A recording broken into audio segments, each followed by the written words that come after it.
Welcome to Kapwa Mo Kasama Mo, the game show na hindi lang pampasaya, kundi pang edukasyon din. Today, we'll test our contestants on the steps of COPAR, Community Organizing Participatory Action Research.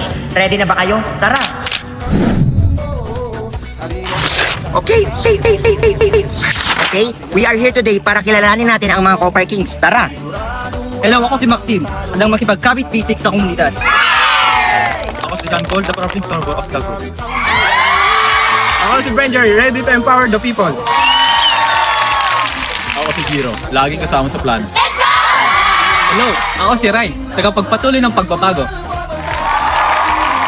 Wow, ang gagaling ng ating mga COPAR boys. Tara! Simulan na natin ang round 1. Question, kapag papasok ka sa isang komunidad, anong ang una mong dapat gawin? Siyempre ang entry phase. Dito dapat magpakilala tayo, we will trust, at dapat kinikilala natin ang kultura ng komunidad. Tama, ang entry phase ay parang unang date. Kailangan ka munang makapagkilala bago ka mag-commit. Round 2. Ano ang ginagawa natin sa integration phase? Dito nakikisama tayo sa mga tao para lang nakikisama sa mga kapitbahay natin. Nakikikimik, nakikikain para lang makuha ang kanilang loob. Mas nakikita natin dito ang kanilang tunay na sitwasyon. Tama, integration builds relationship para hindi tayo magmukhang outsider, di ba? Yes. Round 3. So guys, ito ang medyo challenging. So Mr. Maxim, para sa'yo, anong ibig sabihin ng situational analysis? Situational analysis, isa itong proseso sa pag-alam ng problema at kailangan ng isang komunidad. Dito na papasok yung data gathering, interviews, surveys, mga interviews, para malaman natin kung anong dapat unahin. Tama, research mode activated. Sabi nga nila, knowledge is power. Tama pala eh. Tama. Round 4. So Mr. Benjari, kung meron na tayong data, ano ang susunod nating gagawin? Next is the core group formation. Pipili tayo ng mga local leaders para silang maging kapartner sa pagbabago. Hindi tayo forever nandun, kaya dapat may taga-komunidad na magpapatuloy. Teamwork makes the dream work. Uy. Ano daw? Anong pwede mo naman? Sabi na nga. Round 5. So, ang next natin is, kung may plano na tayo, ano ang dapat nating gagawin? Implementation. Huh? Baliw ka ba? Ay, dito lang.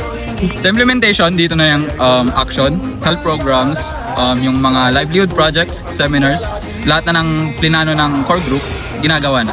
Tama yan. So dito, parang nasukat natin yung pagiging hands-on ng mga nurses at ng community. Tama. Tama. Round 6. So kapag tapos na tayo sa data gathering, maghanap ng leaders, tapos implementation. So kapag tapos ng ating project, ano ang susunod nating step? Tanong ka ng tanong, ba't ka ba tumatanong? Hindi, ganito kasi yan. Ang susunod, ang susunod dyan, termination at phase out. Pero hindi ibig sabihin na iiwanan na natin sila. Pero we gradually turn over the leadership to the community or the community leaders para in the future, resilient na sila or maging resilient. Yun lang. Yun lang ba talaga? Wala nang iba? Gusto mo pa ba? Wala na pa nga eh. Ay, yes. Ang sagot ay yes kung hindi goodbye. So, hindi sa susunod na. Yun lang.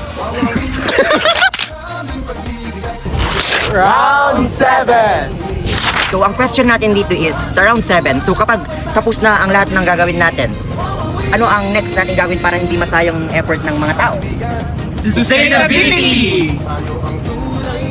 Dapat tuloy-tuloy ang proyekto kahit wala ng mga organizer. Tama! COPAR is about empowering people para sila mismo ang maging solusyon. Mga kababayan, natutunan natin na sa COPAR, hindi lang basta project ang mahalaga. Kailangan ng pakikisama, pakikilahok at pagbibigay kakayahan sa komunidad. Dahil sa COPAR, Sama mo.